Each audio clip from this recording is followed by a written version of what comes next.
My son looked me straight in the eye and said the house was already sold. 3 days after we buried his mother. 3 days after I'd held her wedding ring in my palm, still warm from her finger, and promised I'd honor every wish she'd left behind. But as I stood in the kitchen where she'd made Sunday pancakes for 37 years, watching him slide those real estate papers across the granite countertop like he was dealing cards, I realized I didn't know my own child at all. How do you respond when the person you raised becomes a stranger who's just stolen your wife's final gift? Before I dive in, let me know in the comments where you're watching from. And if you enjoy stories like this, please like and subscribe. It helps me keep sharing more.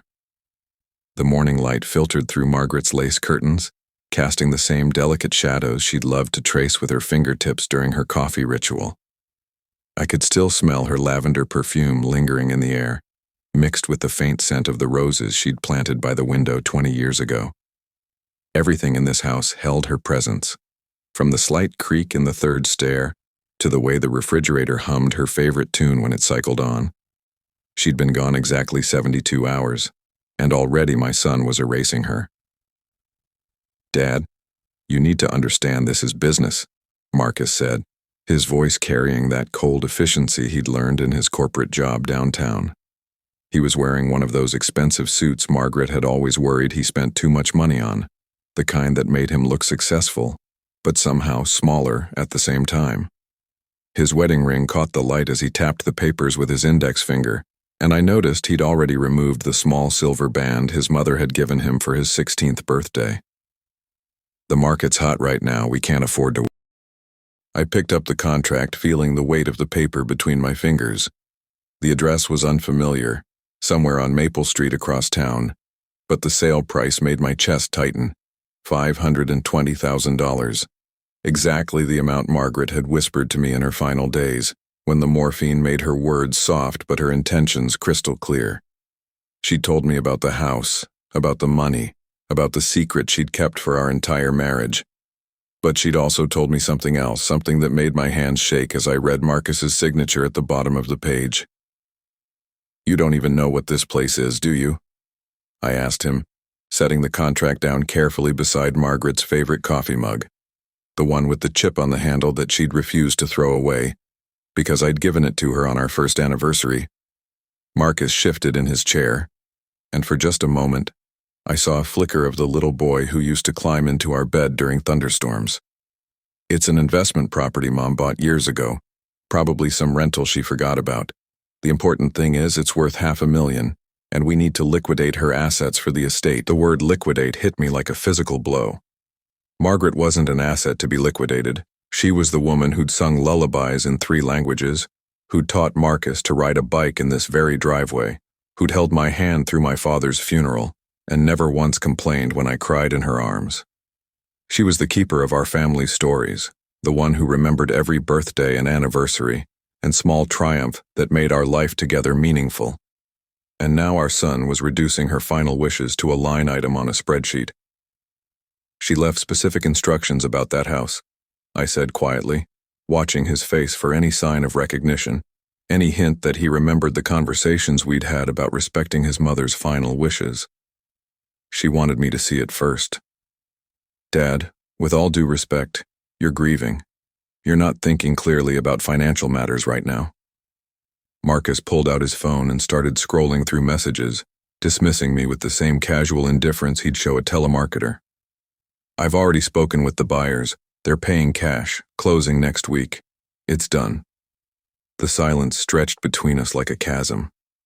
Outside, I could hear Mrs. Patterson's dog barking at the mailman, the same routine that had played out every Tuesday for the past decade. Margaret used to wave at the mailman from this window, and he'd always wave back with a smile that suggested they shared some private joke. Now the mailman would walk past an empty window, and another small piece of our neighborhood's heart would die with her. I stood up slowly, feeling every one of my 68 years in my knees and back. The grief counselor had warned me that anger would come in waves, that it might surprise me with its intensity and timing. But this wasn't just anger. This was the cold realization that my son had become someone I didn't recognize, someone who could sell his mother's secrets without even asking what they meant. Marcus, I said, my voice steadier than I felt. Do you remember what your mother used to say about family? He looked up from his phone with the impatient expression of a man who had more important places to be. She said a lot of things, Dad. She talked constantly. The casual cruelty of that statement took my breath away. Margaret had talked constantly because she'd loved constantly, because she'd seen every conversation as an opportunity to connect, to understand, to build something beautiful between people.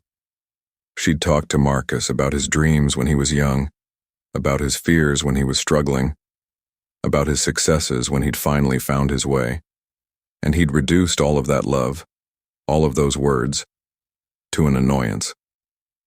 She used to say that family isn't just about blood, I continued, walking to the window where her roses were still blooming despite her absence. She said it's about honoring the people who came before us, about understanding that we're part of something bigger than ourselves. That's very poetic, Dad, but it doesn't change the legal reality. I'm the executor of her estate, and I've made the decision that's best for everyone involved. I turned back to face him, and something in my expression must have shifted because he actually looked up from his phone. You think you know what's best for everyone? I know what's practical. I know what makes financial sense, and I know that holding on to some random rental property isn't going to bring Mom back.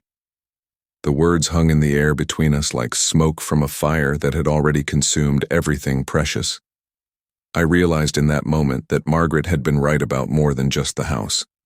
She'd been right about our son, about the man he'd become, about the choices he'd make when she was no longer there to guide him with her gentle wisdom and fierce love. I walked back to the table and picked up the contract again, studying the address on Maple Street. Margaret had made me promise to go there, to see what she'd built in secret, to understand the full scope of her love and planning. She'd also made me promise something else, something I hadn't fully understood until this moment. You're right about one thing, I said, folding the contract and slipping it into my shirt pocket. This isn't going to bring your mother back, but it might teach you something about the woman you just betrayed. Marcus stood up, straightening his expensive tie with the same mechanical precision he brought to everything in his life. I don't have time for riddles, Dad. The house is sold. The money will be in the estate account by Friday. You can thank me later when you see how much this helps with your retirement planning. He walked toward the door, his leather shoes clicking against the hardwood floors Margaret had refinished herself the summer before her diagnosis. At the threshold, he paused and turned back, and for a split second, I thought I saw a flicker of doubt in his eyes. Dad, I know you're upset, but you'll understand eventually. I'm trying to take care of you. After he left, I sat alone in the kitchen where Margaret and I had shared 37 years of morning coffee and evening conversations. The silence felt different now, heavier somehow, as if the house itself was mourning not just her absence but the betrayal of everything she'd tried to build. I pulled out the contract and stared at the address again, wondering what secrets waited for me on Maple Street. But as I sat there in the fading afternoon light, surrounded by the ghosts of our life together, I realized that Margaret had prepared for this moment too. She'd known our son better than I had, and she'd left me more than just money and property. She'd left me the tools I'd need to teach him the most important lesson of his life. The question was whether I had the courage to use them. The drive to Maple Street took me through neighborhoods I'd never seen before, past houses that seemed to whisper stories I wasn't sure I wanted to hear. Margaret's secret address led me down winding roads where ancient oak trees formed cathedral arches overhead, their branches so thick they blocked out most of the afternoon sun. I'd lived in this town for 43 years, raised my family here, buried my parents in the cemetery on Elm Street, but somehow my wife had found a corner of our world that existed completely outside my understanding. As I pulled into the driveway of 847 Maple Street, staring at a house that looked like it had been waiting for me my entire life, one question burned through my mind like acid. How many other secrets had Margaret kept? And why had she chosen to reveal this one only after death had made explanations impossible? The house stood before me like something from a dream I'd forgotten having. It was smaller than our family home, but somehow more complete. Painted in the soft yellow Margaret had always said, reminded her of morning sunshine.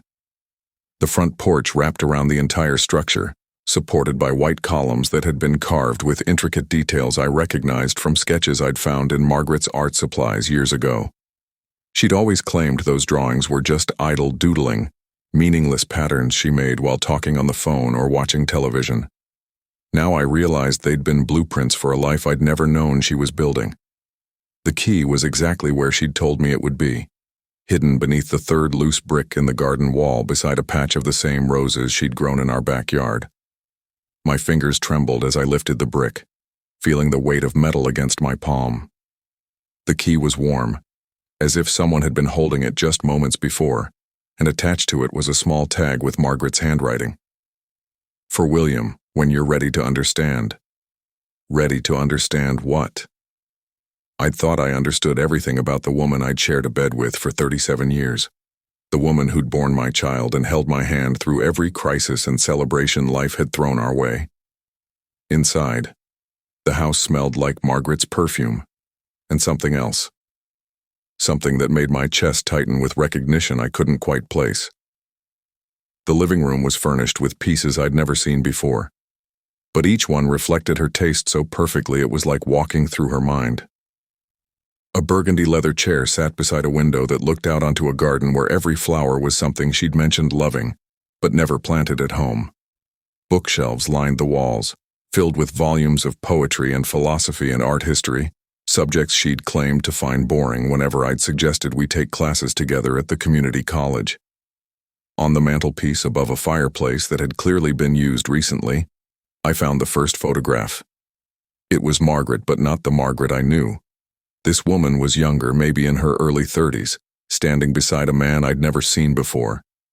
They were both laughing at something outside the frame, and her hand was resting on his shoulder with the casual intimacy of people who'd known each other for years.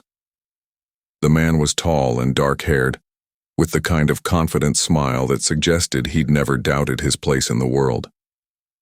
Margaret looked radiant beside him, wearing a dress I'd never seen and an expression of pure joy that made my heart stop. I picked up the photograph with hands that had started shaking, studying every detail as if I could decode the mystery through careful observation. The background showed a beach I didn't recognize, with cliffs that rose dramatically from white sand. Margaret had always claimed she'd never traveled anywhere interesting before we met, that her life had been small and unremarkable until I'd given it meaning. But this photograph told a different story, one where she'd been happy and adventurous and complete without me. Behind the first photograph I found others.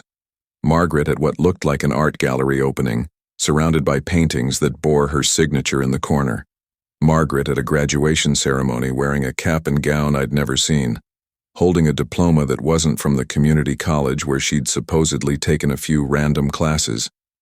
Margaret at dinner parties and book clubs and charity events, always surrounded by people who looked at her with the respect and admiration of those who knew they were in the presence of someone special. In every photograph, she looked like the woman I'd fallen in love with, but also like someone I'd never met. Her smile was the same, her laugh lines were familiar, but there was a confidence in her posture, a brightness in her eyes that I'd only seen glimpses of during our marriage. It was as if she'd been living two lives simultaneously, and I'd only been allowed access to the smaller, dimmer version. The kitchen held more surprises. The refrigerator was covered with newspaper clippings, articles about local art shows and charity fundraisers and community theater productions.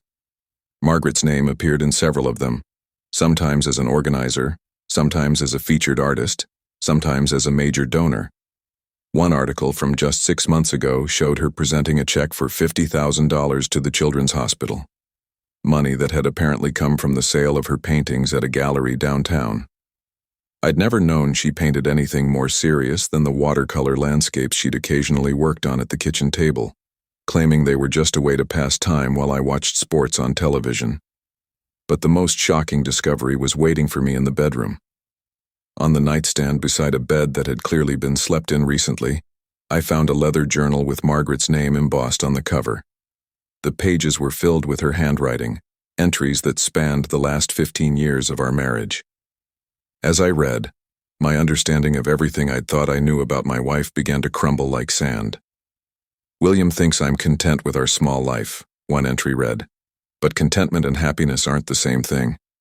I love him deeply, but I've realized that love doesn't always mean sacrificing every dream you've ever had.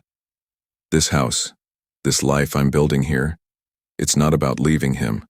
It's about finding the parts of myself I gave up when I became his wife and Marcus's mother. Another entry, dated just 3 months before her diagnosis. I've been thinking about telling William about this place, about the art, about the money I've saved from the sales, but I'm afraid he'll see it as a betrayal instead of what it really is, which is me trying to become whole again. Maybe after Marcus graduates college, when William retires, we can figure out how to blend these two lives together. Maybe he'll understand that I needed this space to remember who I was before I became who he needed me to be. The final entry was dated just 2 weeks before she died. The cancer has made everything clear. I can't tell William about this place while I'm alive because he'll spend whatever time we have left feeling guilty about not knowing, feeling like he failed me somehow. But I can leave it to him as a gift, a way for him to understand that our love was real even though it wasn't complete. I hope he'll see that I wasn't hiding from him. I was hiding for him, protecting him from the knowledge that even the deepest love sometimes requires separate spaces to breathe. I closed the journal and sat on the edge of the bed, where my wife had apparently spent countless nights I'd thought she was visiting her sister in the next town over. The room was decorated with her paintings, dozens of them, landscapes and portraits and abstract pieces that showed a talent I'd never suspected she possessed. In the corner stood an easel with a half-finished canvas, a painting of our house as seen from the street, but rendered with such love and attention to detail that it looked like a shrine to the life we'd built together. The irony wasn't lost on me. While I'd been at home missing her during her supposed visits to her sister, she'd been here painting pictures of the home she'd shared with me, trying to reconcile the two halves of her existence. She'd been homesick for a life she'd never really left, lonely for a husband who'd never really known her. As the afternoon light faded through windows she'd chosen and curtains she'd hung in a house she'd bought with money she'd earned from talents she'd hidden, I began to understand the full scope of what Marcus had stolen from me. It wasn't just a house or money or even Margaret's final wishes. He'd stolen my chance to know the complete woman I'd married, to understand the dreams she'd pursued in secret, to maybe find a way to love her even more fully than I'd thought possible. But as I sat surrounded by evidence of Margaret's hidden life, I also began to understand something else. She'd left me this discovery not as punishment for my blindness, but as preparation for what was coming next.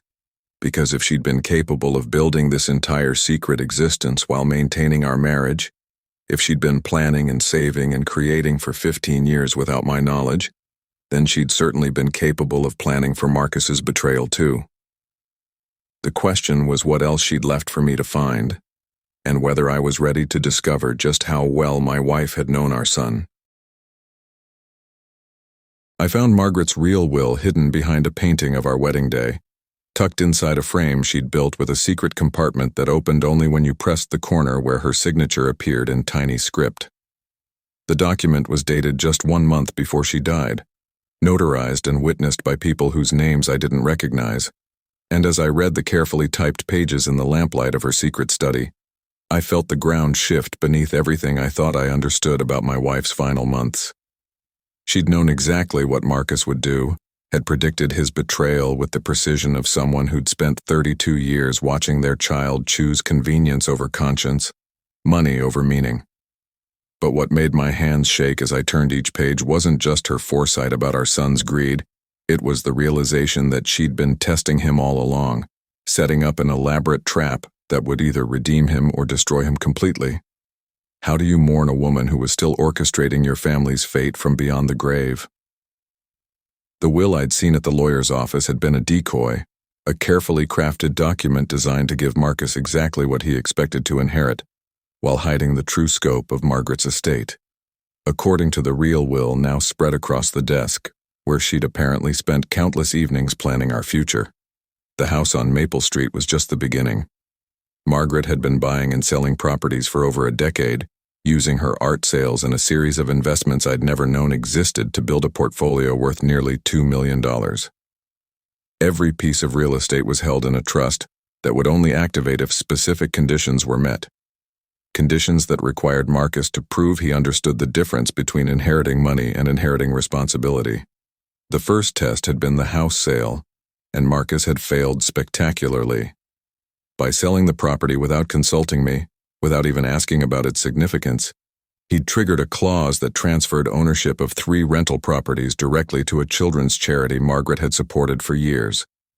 The second test would come when he tried to access what he thought was his inheritance from her savings account, only to discover that the money had been moved to an account that required both our signatures to access. Margaret had been forcing him to come to me, to have the conversation about respect and family, and the weight of loss that he'd been avoiding since her funeral. But the most devastating revelation was waiting for me in a sealed envelope marked, "For William," when Marcus shows his true nature. Inside, I found copies of emails between Marcus and his wife, messages that had been forwarded to Margaret by someone she'd trusted to monitor our son's communications during her final weeks. The emails revealed a level of callousness that made my chest tighten, with a grief that had nothing to do with Margaret's death, and everything to do with the death of my illusions about the man I'd raised. "The old man's going to be a problem," Marcus had written to his wife just 2 days after Margaret's diagnosis. "He's too emotional about Mom's condition to think clearly about the financial implications. We need to start positioning ourselves as the responsible parties, who can make the hard decisions he's not capable of making." His wife had responded with equally cold calculation. "Can we get power of attorney? If she's on pain medication, she might not be thinking clearly either. We should protect the estate from any impulsive decisions they might make while they're grieving." The emails continued for months, a running commentary on Margaret's decline that treated her suffering as an inconvenience and her death as a business opportunity. They'd discussed selling our family home while I was still living in it, moving me to a retirement facility where I'd be properly supervised, and liquidating every asset Margaret had accumulated during our marriage. They'd even researched the legal requirements for having me declared incompetent if I resisted their plans. But the email that broke my heart completely was one Marcus had sent just hours after Margaret's funeral. The service was longer than necessary, but at least it's over. Dad was embarrassing with all that crying, but I think people understood he's not handling this well. We should be able to move forward with our plans now that the emotional drama is behind us. I set the emails aside and walked to the window where Margaret had apparently stood countless times, looking out at the garden she'd created in secret. The roses were blooming despite her absence, their petals catching the last light of day like drops of blood against the gathering darkness. She'd planted them knowing she might not live to see them flower, but she'd planted them anyway because that's who she was. Someone who believed in creating beauty even when she wouldn't be there to enjoy it. The phone rang, startling me from my thoughts. It was Marcus, his voice tight with the kind of controlled panic I remembered from his childhood, when he'd been caught in a lie. "Dad, we need to talk. There's been some kind of mistake with Mom's accounts." "What kind of mistake?" I asked, though I already knew exactly what he'd discovered. "The bank says I can't access the savings account without your signature, but that's not what the will said. I'm the executor. I should have full authority over the estate." I stood up slowly, feeling the weight of every decision Margaret had made in her final months. Every secret she'd kept. Every test she'd designed to reveal the truth about our family. Through the kitchen window, I could see her rose garden, the flowers she'd planted with hands that were already showing the first signs of the illness that would eventually claim her. She'd known she was dying when she'd made those changes to her will, but she'd also known she was finally living, finally free to make choices based on love rather than obligation. "There's something you should see," I said, walking to the drawer where Margaret had kept her important papers. Hidden beneath insurance documents and tax returns, I found the envelope she'd left for this exact moment, sealed with wax and marked with instructions that made my chest tighten with grief and pride. "Your mother left this for you, Marcus. She wanted you to have it if you ever tried to challenge her final wishes. Marcus took the envelope with hands that trembled slightly, and for a moment, I saw a flicker of the uncertainty that had always lived beneath his confident exterior. The lawyer watched with professional interest as he broke the seal and unfolded the letter inside, her pen poised to take notes on anything that might be useful in their legal challenge. But as Marcus read, his face went pale, then flushed with something that might have been shame or anger or both.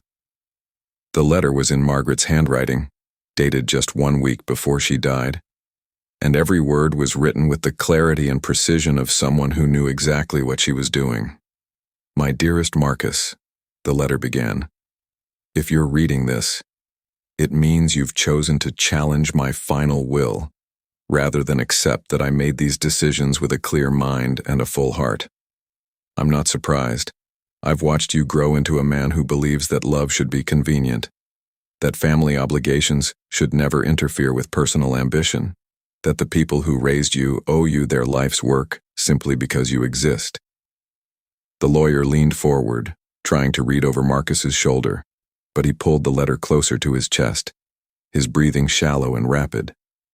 "I want you to know that every change I made to my will was deliberate and necessary.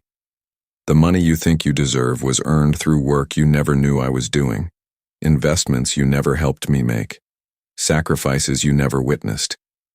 I spent 15 years building a legacy that could teach you the difference between inheriting wealth and inheriting wisdom, but I see now that you're determined to choose the easier path." Marcus set the letter down with shaking hands, his face a mask of conflicting emotions. The lawyer reached for it immediately, scanning the contents with the hungry efficiency of someone who'd built a career on family dysfunction. "This doesn't change anything," she said quickly, though her voice had lost some of its earlier confidence. "A letter written by someone on pain medication isn't legally binding. We can still argue diminished capacity." But Margaret had anticipated this response too. At the bottom of the letter, she'd included a list of witnesses who could testify to her mental clarity during her final weeks, people who'd worked with her on the charity donations and property transfers that Marcus was now trying to undo. She'd also included copies of medical records showing that she'd been lucid and coherent during every legal meeting, that she'd specifically requested minimal pain medication during the days when she was making important decisions. "There's more," I said, pulling out the folder Margaret had prepared for this moment. Inside were photographs of Marcus and his wife at expensive restaurants during the weeks of Margaret's decline, receipts for luxury purchases made while she was in hospice care, and copies of the emails I'd found at the house on Maple Street. "She knew exactly who you'd become, and she documented everything." Marcus stared at the evidence of his own callousness, his face cycling through emotions I'd never seen before. The lawyer gathered her papers with the efficient movements of someone who'd realized her case had just evaporated, but Marcus remained frozen, holding his mother's letter like it was a weapon that had been turned against him. "She was testing me," he said finally, his voice barely above a whisper. "All of this, the will, the house, the money, it was all a test." "Yes," I said, sitting back down across from him. "And you failed." The silence that followed was broken only by the sound of the lawyer's briefcase snapping shut and her heels clicking across the hardwood floor as she let herself out. Marcus and I sat alone in the kitchen where Margaret had raised him, where she'd taught him right from wrong and hoped that love would be enough to guide him toward becoming a good man. "What happens now?" he asked, and for the first time since Margaret's funeral, he sounded like the uncertain boy I remembered rather than the calculating stranger he'd become. "Now you have a choice," I said, thinking of Margaret's final instructions, the ones that would determine whether our family could be salvaged or whether this moment would mark the end of everything she'd tried to build. "You can accept that your mother knew what she was doing and try to understand why she did it, or you can keep fighting and lose everything she wanted to leave you." Marcus looked up at me with eyes that were suddenly bright with unshed tears. "What did she want to leave me?" I smiled, thinking of the final envelope Margaret had hidden in her secret house, the one marked, "For Marcus, when he's ready to learn." Inside was a key to a trust fund worth more than he'd ever imagined. Money that would be his only, if he could prove he understood the difference between inheriting wealth and inheriting responsibility. But first, he'd have to pass one more test, and this one would require him to choose between his pride and his family, between the easy path of resentment and the difficult journey of redemption. The question was whether 32 years of Margaret's love had planted seeds deep enough to survive the harvest of his own selfishness. 6 months later, I stood in the garden behind the house on Maple Street, watching Marcus plant roses in the exact spot where his mother had dreamed of expanding her secret sanctuary. His hands were dirty for the first time in years, his expensive suit replaced by old jeans and a work shirt that belonged to the man I'd hoped he could become. The transformation hadn't been immediate or easy. It had required him to lose everything he thought he wanted before he could discover what he actually needed, and there had been moments when I'd wondered if Margaret's final test had been too cruel, too demanding for a son who'd spent 32 years learning all the wrong lessons about love and family. But as I watched him carefully position each plant according to the detailed drawings Margaret had left behind, I realized that sometimes the greatest gift you can give someone is the chance to prove they're better than their worst choices. The question that had haunted me for months was finally answered. Not in words, but in the gentle way he touched each rose stem, as if he understood that he was handling something sacred. The journey to this moment had nearly destroyed us both. After the lawyer left that morning in Margaret's kitchen, Marcus had spent 3 weeks in a rage that consumed everything in its path. He'd hired different attorneys, threatened to contest every aspect of Margaret's estate, and even suggested that I was suffering from dementia and needed to be placed under conservatorship. His wife had supported every vindictive impulse, encouraging him to fight for money that had never been his while, painting me as a confused old man who was standing in the way of their financial security. But Margaret had anticipated this reaction too. Hidden in her final instructions was a clause that activated if Marcus continued his legal challenges beyond 30 days. On the 31st day, every asset in her estate would be donated to charity, leaving both of us with nothing but the memories of a woman who'd loved us enough to risk our hatred in order to save our souls. When Marcus's new lawyer explained this provision, when he realized that his mother had been willing to give away millions of dollars rather than let him inherit them without earning them, something inside him finally broke. I found him sitting in his car outside our house at 2 a.m, crying with the desperate grief of someone who'd finally understood what they'd lost. Not just the money, not just the inheritance, but the chance to be the son Margaret had believed he could become.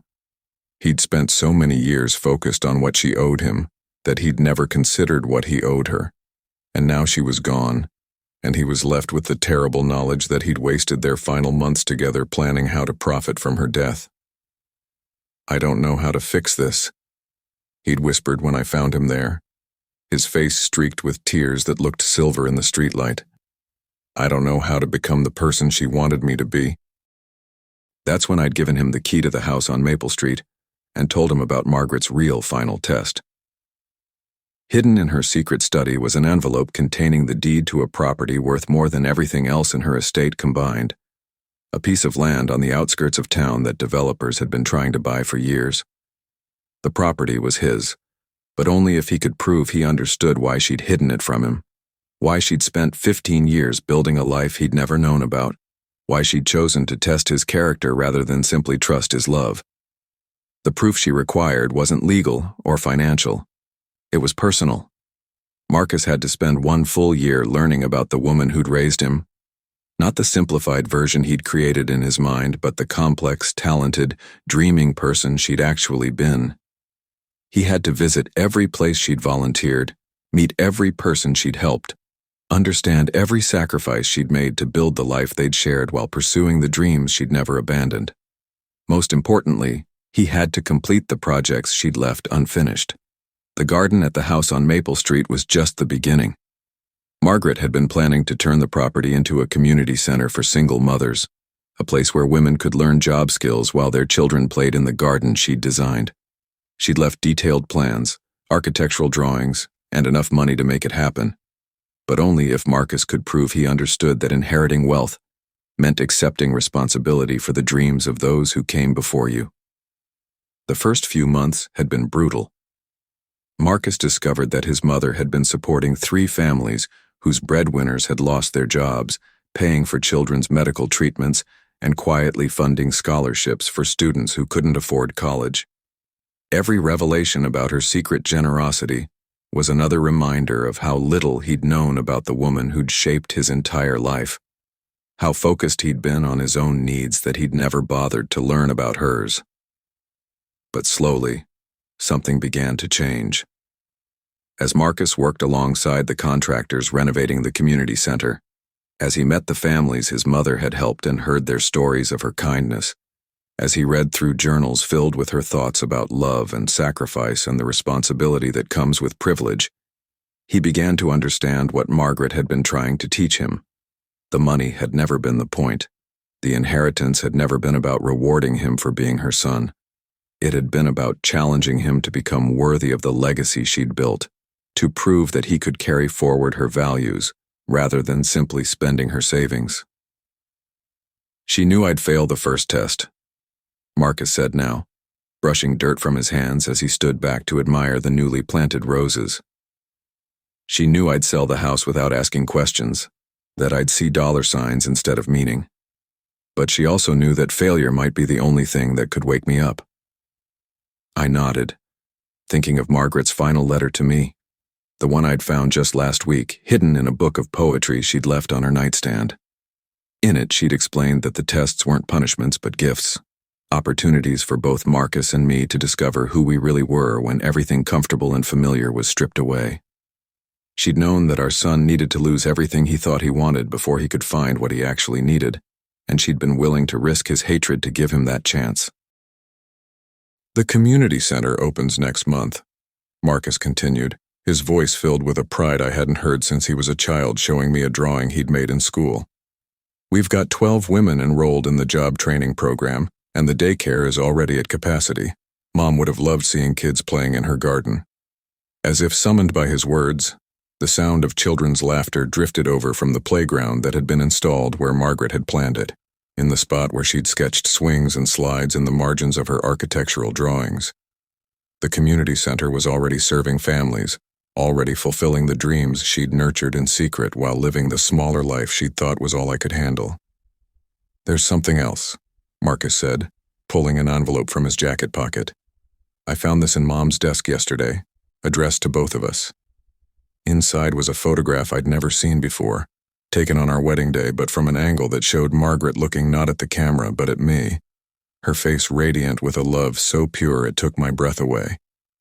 On the back, she'd written a message in the careful script she'd used for important occasions.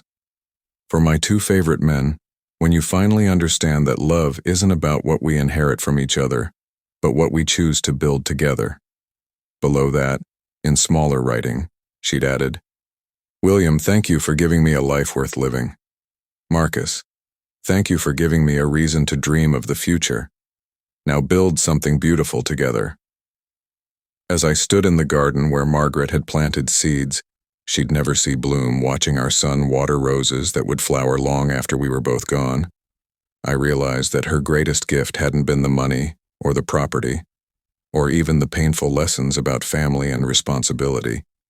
Her greatest gift had been the chance to discover that love doesn't end with death.